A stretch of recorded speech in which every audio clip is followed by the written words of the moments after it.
Hi friends, നമ്മളിന്നിവിടെ തയ്യാറാക്കാൻ പോകുന്നത് ഒരു ചിക്കൻ ബിരിയാണിയാണ്. അത് വളരെ എളുപ്പത്തിൽ നമുക്ക് എങ്ങനെ തയ്യാറാക്കിയെടുക്കാം നോക്കാം. ഞാനിവിടെ ഒരു പാൻ ചൂടാക്കാൻ വെച്ചു. അതിലേക്ക് 2 ടേബിൾ സ്പൂൺ ബട്ടറാണ് ഞാനിവിടെ ചേർത്ത് കൊടുക്കുന്നത്. നിങ്ങളുടെ കയ്യിൽ നെയ്യാണ്, നിങ്ങൾക്ക് നെയ്യ് ചേർത്ത് കൊടുക്കാം. അതിലേക്ക് നമുക്ക് ഹോൾ സ്പൈസസ് ചേർത്ത് കൊടുക്കാം. എന്നിട്ട് നന്നായിട്ടൊന്ന് ഇളക്കി കൊടുക്കാം. ഒന്ന് ചെറുതായിട്ട് മൂത്ത് വന്ന ശേഷം നമുക്കതിലേക്ക് കഴുകി വാരി വെച്ച അരി ഇട്ട് കൊടുത്ത് നന്നായിട്ടൊന്ന് 2-3 മിനിറ്റോളം നന്നായിട്ട് ഇളക്കിയെടുക്കാം. അപ്പോഴത്തേക്കും അരി ഒന്ന് ഫ്രൈ ആയി കിട്ടും.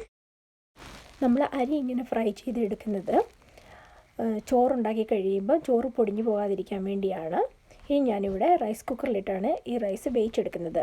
ഇത് നമ്മൾ സാധാരണ ബോയിൽഡ് റൈസ് വെക്കുന്ന റൈസ് കുക്കറാണ്, നാട്ടിൽ നിന്ന് കൊണ്ടുവന്നതാണ്. ഇതിലിങ്ങനെ റൈസ് വെക്കുന്നതെന്ന് അറിയാത്തവരുണ്ടെങ്കിൽ ചോദിച്ചു കഴിഞ്ഞാൽ പറഞ്ഞു തരാം. അത് വളരെ ഈസിയാണ്, സ്ട്രെയിറ്റ് ഫോർവേഡാണ്. നമുക്ക് വളരെ പെർഫെക്റ്റായിട്ട് അരി കുഴഞ്ഞു പോകാതെ വെന്ത് പോകാതെ നമുക്കിതിനകത്ത് അരി വേവിച്ചെടുക്കാവുന്നതാണ്. പെട്ടെന്ന് പറയുകയാണെങ്കിൽ ഞാൻ 1 ഗ്ലാസ് അരിക്ക് 1 ഗ്ലാസ് വെള്ളം എടുത്തിട്ട് നമ്മൾ ഈ വറുത്ത് വെച്ച അരിയിലേക്ക് ഒഴിച്ച് തിളപ്പിച്ചെടുക്കും 2 മിനിറ്റോളം. എന്നിട്ട് ആ കലത്തിലേക്ക് ഇറക്കി വെക്കുകയാണ് ചെയ്യുന്നത്. എന്നിട്ട് ഒരു 20 മിനിറ്റ്സ് കഴിയുമ്പോഴത്തേക്കും അരി പെർഫെക്റ്റായിട്ട് കുക്ക് ചെയ്ത് കിട്ടും. ഇനി നമുക്ക് ചിക്കൻ എങ്ങനെ മാരിനേറ്റ് ചെയ്യാൻ നോക്കാം. ഞാൻ ചിക്കൻ 1 കിലോ മുറിച്ചെടുത്ത് വെച്ചിട്ടുണ്ട്. അതിലേക്ക് 2 ടേബിൾ സ്പൂണോളം തൈര് ഒഴിച്ചു. അതിലേക്ക് 1.5 ടീസ്പൂണോളം മുളക് പൊടി ചേർത്ത് കൊടുത്തു. അതിലേക്ക് ഒരു 1.5 ടേബിൾ സ്പൂണോളം ഇഞ്ചിയും വെളുത്തുള്ളിയും കൂടെ ചതച്ചതും, പിന്നെ ഒരു ടീസ്പൂണോളം മഞ്ഞൾപ്പൊടിയും ആവശ്യത്തിനുള്ള ഉപ്പും ചേർത്ത് നന്നായിട്ട് നമുക്കിനി ഇത് ഇളക്കിയെടുക്കാം. ഇത് ഇളക്കിയെടുത്ത ശേഷം ഒരു അരമണിക്കൂർ നമുക്ക് മാറ്റി വയ്ക്കാൻ സമയമുണ്ടെങ്കിൽ പെർഫെക്റ്റ് ആയിരിക്കും. ഇനി നമുക്ക് അതിലേക്ക് വറുത്ത് വെച്ച ഉള്ളി, ഞാനത് ഏകദേശം 2 ഉള്ളി വറുത്തതാണ് ഇതിനകത്ത് എടുത്തിരിക്കുന്നത്. അതിലേക്ക് ഏകദേശം 1 ഉള്ളി വറുത്ത് ഇവിടെ ചേർത്ത് കൊടുത്തു. അതിനകത്ത് 2 തക്കാളിയും കൂടെ അരിഞ്ഞു വെച്ചത് ഇതിനകത്ത് ചേർത്ത് കൊടുത്തിരിക്കുകയാണ്. ഇനി തക്കാളി ഇവിടെ ഇപ്പോൾ ചേർത്ത് കൊടുത്തില്ലെങ്കിലും കുഴപ്പമില്ല, നമ്മളിത് അടുപ്പേ വെച്ചൊന്ന് വേവിച്ചെടുക്കുന്നുണ്ട്. അപ്പം ഒന്ന് ചൂടായി വന്ന ശേഷം ചേർത്താലും മതി. ഇനി നമുക്ക് നന്നായിട്ടൊന്ന് മിക്സ് ചെയ്തെടുക്കാം. മിക്സ് ചെയ്തെടുത്ത ശേഷം നമുക്കൊരു പാൻ ചൂടാക്കാൻ വെക്കാം. പാൻ ചൂടായി വരുമ്പോഴത്തേക്കും നമുക്ക് അതിലേക്ക് 2 ടേബിൾ സ്പൂൺ എണ്ണ ഒഴിച്ച് കൊടുക്കുക. എന്നിട്ട് ഹോൾ സ്പൈസസ്, അതായത് ഗ്രാമ്പു, ഏലക്ക, പട്ട ഇതെല്ലാം ചേർത്ത് ചെറുതായിട്ടൊന്ന് ഇളക്കിയെടുക്കുക. അതിലേക്ക് 2 ഉരുളക്കിഴങ്ങ് കണ്ടിച്ച് നമുക്ക് ചെറുതായിട്ടൊന്ന് വേവിച്ചെടുക്കാം. അതിലേക്ക് ചിക്കൻ ചേർത്ത് കൊടുക്കാം. ചിക്കൻ ചേർത്ത് കൊടുത്തിട്ട് നന്നായിട്ടൊന്ന് ഇളക്കി ഒരു 80% 90%ഓളം ചിക്കൻ കുക്കാവണം. നമുക്ക് ഇടയ്ക്കിടയ്ക്ക് ഒന്ന് ഇളക്കിയിട്ട് കൊടുക്കണം.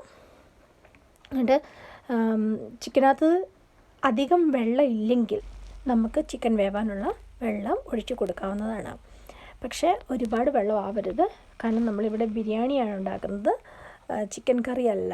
അതുകൊണ്ട് ഞാൻ ഇവിടെ ഏകദേശം ഒരു 150 ml വെള്ളമാണ് ചേർത്ത് കൊടുക്കുന്നത് ഈ ചിക്കനിലേക്ക്.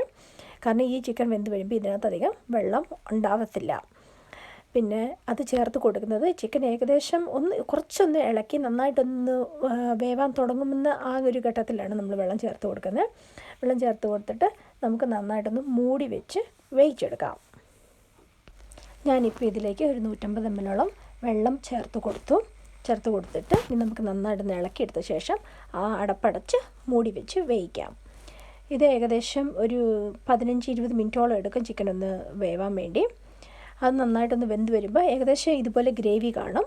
ആ ഗ്രേവിയുടെ മുകളിലേക്ക് നമുക്ക് ചോറ് ഇട്ട് കൊടുക്കണം. ഞാൻ പറയാൻ വിട്ടുപോയ ഒരു കാര്യം, നമുക്കിവിടെ 2 മുട്ട പുഴുങ്ങിയെടുക്കണം.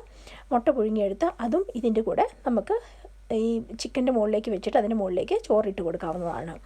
എന്നിട്ട് നന്നായിട്ട് ചോറ് കവർ ചെയ്ത ശേഷം നമുക്ക് അടച്ച് വെച്ചിട്ട് ഹൈ ഫ്ലെയിമിൽ ഒരു 7 to 8 മിനിറ്റ്സും വേവിക്കണം. പിന്നെ 2 മിനിറ്റ്സ് ലോ ഫ്ലെയിമിലും വേവിച്ചെടുക്കുക. അപ്പോഴത്തേക്കും നന്നായിട്ട് ചിക്കൻ്റെ എല്ലാ ഫ്ലേവറും കൂടെ റൈസിലേക്കൊക്കെ ആവും. നമ്മുടെ ബിരിയാണി ഇപ്പോൾ ഇവിടെ റെഡിയായി കഴിഞ്ഞിരിക്കുന്നു. അത് നമുക്ക് സെർവിങ് പ്ലേറ്റിലേക്ക് എടുത്ത് വയ്ക്കാം. നമുക്കൊരു സൈഡിൽ നിന്ന് അടിവശം മുതൽ മെല്ലെ കോരിയെടുത്ത് ചിക്കൻ പീസും മസാലയും ചോറും എല്ലാം കൂടെ നന്നായിട്ടൊന്ന് മിക്സായി കിട്ടണം. അതുപോലെ വേണം നമുക്ക് കോരിയെടുക്കാൻ. അങ്ങനെ കോരിയെടുത്ത് നമുക്ക് പ്ലേറ്റിലേക്ക് വെച്ച ശേഷം നമുക്കതിൻ്റെ മുകളിലേക്ക് കുറച്ച് മല്ലിയിലയും നമ്മൾ വറുത്ത് വെച്ച ഉള്ളിയും കൂടെ ഒന്ന് ഇട്ട് ഗാർണിഷ് ചെയ്തെടുക്കാം. അപ്പം നമ്മുടെ സൂപ്പർ ടേസ്റ്റി, വളരെ എളുപ്പത്തിൽ നമ്മൾ ഈ ബിരിയാണി ഇവിടെ ചെയ്തെടുത്ത് കഴിഞ്ഞിരിക്കുന്നു. ഇത് വളരെ സ്പൈസി അല്ല, അതുകൊണ്ട് കുട്ടികൾക്കാണെങ്കിലും കഴിക്കാൻ വളരെ പെർഫെക്റ്റ് ആയിരിക്കും. അതുകൊണ്ട് സ്പൈസ് വേണ്ടവർക്ക് കൂടുതൽ എക്സ്ട്രാ ചേർക്കാവുന്നതാണ്. പിന്നെ നമുക്ക് മുട്ട പുഴുങ്ങിയെടുത്തത് അത് നമ്മൾ ഇതിൽ നിന്ന് എടുത്ത് മാറ്റി വെച്ചു. അത് കഴിഞ്ഞ് അത് നമുക്ക് മുകളിലേക്കൊന്ന് എടുത്ത് വയ്ക്കാം. അത്രയേ ഉള്ളൂ. നമ്മുടെ ബിരിയാണി ഇവിടെ റെഡിയായി കഴിഞ്ഞിരിക്കുന്നത്. നിങ്ങളെല്ലാവരും ഇത് ട്രൈ ചെയ്ത് നോക്കണം.